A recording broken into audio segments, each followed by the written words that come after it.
খাইতে মনে চায় তাই খাওয়াবো। তুমি গাছদের উদ্দেশ্যে কিছু বলে দাও। বাইরে একটা ফলো দিয়েন, লাইক দিয়েন, কমেন্ট করেন আর শেয়ার করে দিয়েন বেশি বেশি। Love you guys, love you.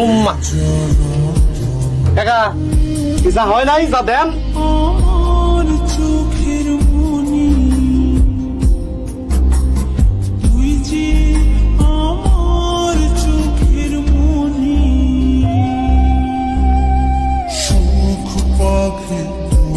প্রেমে মন মজাইয়া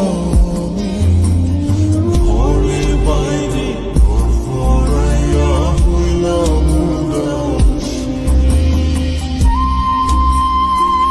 রাখো তোমার মোবাইল। তোমার কি মান সম্মান নাই? আরে রূপুর, রূপুর তোমার ছোট বোনের মতো, তোমার ছোট শালি। তুমি তার গোসলের ভিডিও নেটে ছেড়ে দিলা। তোমার কি একটু বিবেকে বাঁধলো না? এখন আমাদের মান সম্মানের